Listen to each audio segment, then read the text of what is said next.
Transformers. Fall of Cybertron. And we're playing as a slightly different one. We're playing as Jazz in the Eye of the Storm. This is kind of an interesting level, this one, because this Transformer, whom I don't really remember, specializes in stealth and has these stealth takedowns. So the first few levels have been very action-focused, and now we're moving into this kind of, like, Arkham Asylum, Tenchu, you know, Splinter Cell moment where we can kill people from behind. And it's pretty good. Not the best, of course, but it's variety. And you'll notice that the aesthetic of the level has changed, and it's moved into much more of a, shall we say, a sewer level / industrial level. And now we've got 2 shotgunners that I'm turning into my vehicle to kill. And instead of having the rockets like before, we're now in this cool-looking, like, Volkswagen Beetle thing. And this is a pretty tricky room, this, because there's some guys shooting at us on a balcony through the slats here, and I'm going to use this opportunity to get rid of them. But one of the best parts of this game is because you change Transformers so much, you're changing gameplay styles, and the foundation stays the same, it's the flourishes that are different. So previously we were using lasers and airstrikes, and now we're going to be using stealth. And it's not a huge thing, you know, it's not like we're learning Mandarin, or learning how to write the alphabet of Mandarin, you know, it's nothing too crazy, but it's enough to just be like, yeah, this is different, we're in a new space now. And it still has that coherent whole, and it just adds to a game that keeps you guessing in a subtle way rather than like in a sledgehammer way, you know? And I really appreciate that. And we've also got some Nolan North, and I think one of the Transformers sounds a bit like Terry Crews, but I don't know the voices, so you'll have to correct me for anybody that's got the trivia, because I assume people love this series and people love Transformers because they're fucking cool. But on this elevator, you are a bit of a sitting duck. It is Die Hard 2 on the escalator. But use the cover as best as you can. There's going to be a transition here as well, because as this cutscene was working, you get a checkpoint, but I did die. And when I respawned, it respawned me somewhere completely different. And when you're making a walkthrough, sometimes those moments can be really difficult to link in the video, because it looks like you're just cutting and losing footage. And some people don't like it, and some people think you're doing something mischievous, but that's not the case. You see the save in the corner just then? That save means that you hit a checkpoint, but when I respawned, I was at the bottom of the pit. And then we have this little stealth moment here with the Decepticon Guardians. So this monster is designed to kind of see and scan through your cloak and then go really aggro and be really dangerous. And it's tanky and it's kind of awkward, but as long as you consistently strafe, it can't seem to hit you. It's really bizarre. I'm not going to be dealing with too many of them, I don't think, but you should see enough to understand what I'm talking about. So here is one of the Guardians with just a bunch of Decepticons, and I think I'm going to just go past them. Oh no, I'm going to kill them. Yeah, I'm going to come for this guy. He's the bad one. Everybody else is just normal. We'll jack them up in a moment. So kill him, and then hunt his buddies. And this gun is so good at being aggressive when you're hip firing, and when you're a fast Transformer. This is one of my favourite Transformers, is because he moves so quickly. Like, this dude is really speedy, and you can do some crazy strafes with a character this capable. Like, any Transformer that's got that natural speed boost is definitely the one I would like to play as the most. And apparently in the first game, in War for Cybertron, you can choose your Transformer, which sounds awesome. What a cool series. But here we go. Stealth through the Ancient Tomb is what we're currently on. There's some ammunition just there. Here we go, using the stealth to go in here. Be careful of this laser, because I think it does see through your cloak. But they've got such a limited vision cone, you can just do that. Like, this is straight up Metal Gear Solid territory, and I love that because Metal Gear Solid is a classic. You can also go through these little slats in the walls, these ventilation systems, culverts, or whatever you want to call them. But I'm going to be avoiding them and trying to open this door. And once you open this door, you do get a checkpoint, but the checkpoint's kind of mean because the people know where you are. And when people know where you are, it leads to interesting things. And you're going to see a transition here, potentially. Because this part's quite hard. So these two guys walk down with the Guardian. And then if you walk up here, you can go around them and they don't see you.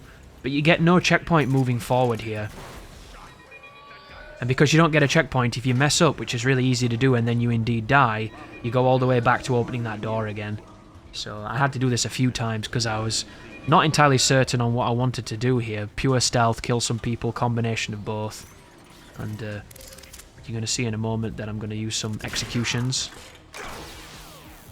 I like the camera work on that execution, it looks slick. I like how quick it is as well. Sometimes in games, the executions last so long, you don't even want to do them. We went from really swift executions to everything now, it takes like 200 years. You know how movies can't come out that are less than 2 hours anymore, because every movie's 2 hours, it doesn't matter what it is. It's a kid opening a Kinder Egg, it's 2 hours long.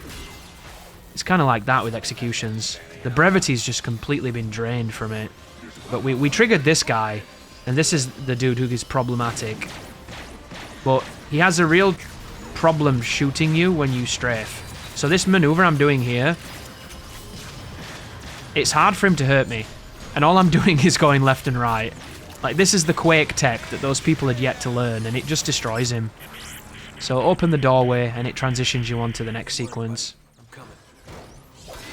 That's a cool one as well, where the blade comes out and he cuts the head off. It's interesting that you can do that. But another stealth sequence here. The area's been ruined, and there's a lot of dust in the air, so it's kind of difficult to see. But we're just moving around more of these Guardians, and you can jump up on this particular component and go around them. And I think I'm going to do it. Yeah, there we go. And again, it's not the worst thing if they do activate. You just saw one of them activated. They're tanky, but they're not necessarily that hard. It's just a lot better if you can execute them, because you don't have to shoot them so much. And look at that, his buddy didn't even aggro. What is he doing? He's looking the other way, and he turns back on himself. We should be able to go and grab him now. There you go, easy life. But the stealth in this game is just enough that you enjoy it, but it never outstays its welcome. And because it's failable and engaging, it feels like you're doing something. And stealth in something like Spider-Man, you've heard me critique Spider-Man's stealth a lot because it's brain dead. It never gets any harder, you're never in danger, and you're way too powerful. But then you play a game like this when you start doing stealth, and I failed that stealth a bunch of times, and it made it feel like I was engaging with a solution, rather than just, I'm so strong I don't even have to apply my brain. I had to find a route, I had to find a timing and strategy, and it worked, and it was enjoyable. And I just don't understand why devs bother putting in these gameplay moments where it's just, you get to feel really powerful now, and you're not even playing a video game.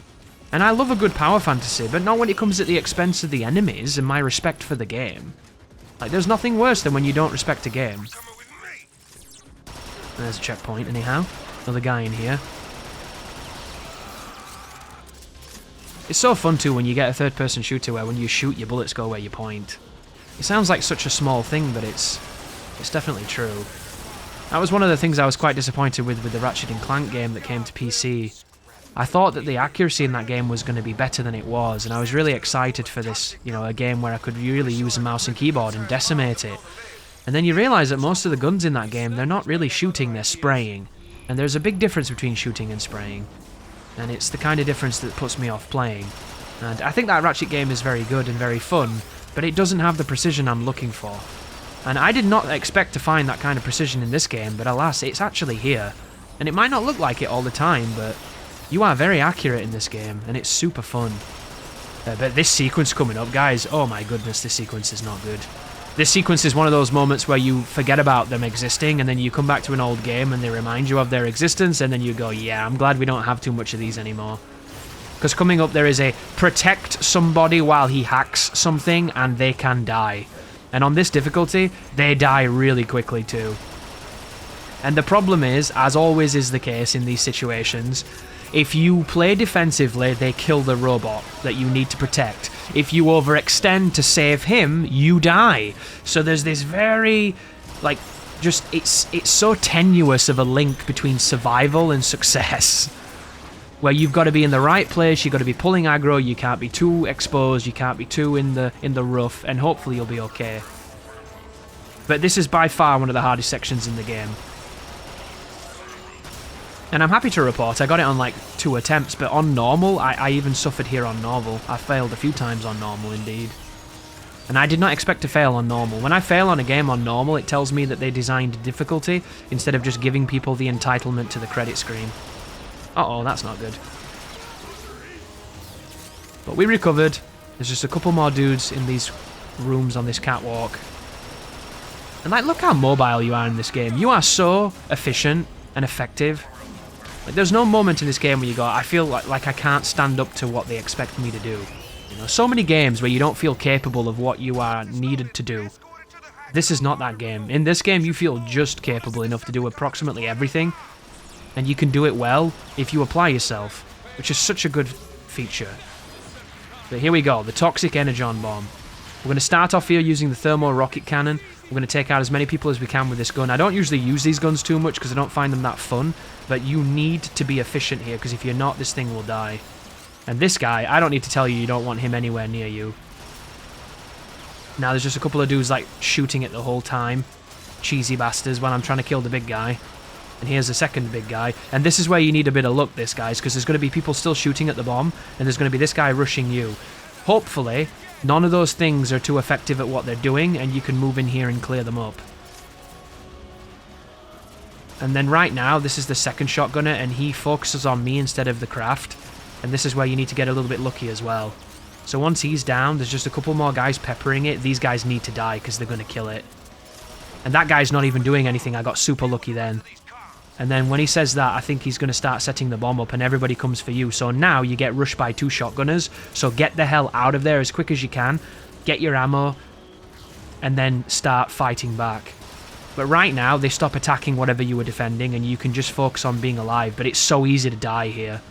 Because these dudes, every enemy in this room does not mess around. And they're all shooting at you. But if you can see any cubes, the cubes will keep you alive. Just look at this. This is not what you want. But again, Jazz is really mobile. Look how capable he is. You just use your speed and get out of there. As long as they're running, they're not shooting. And then if you keep peppering them, they will die. And it looks easy, doesn't it, guys?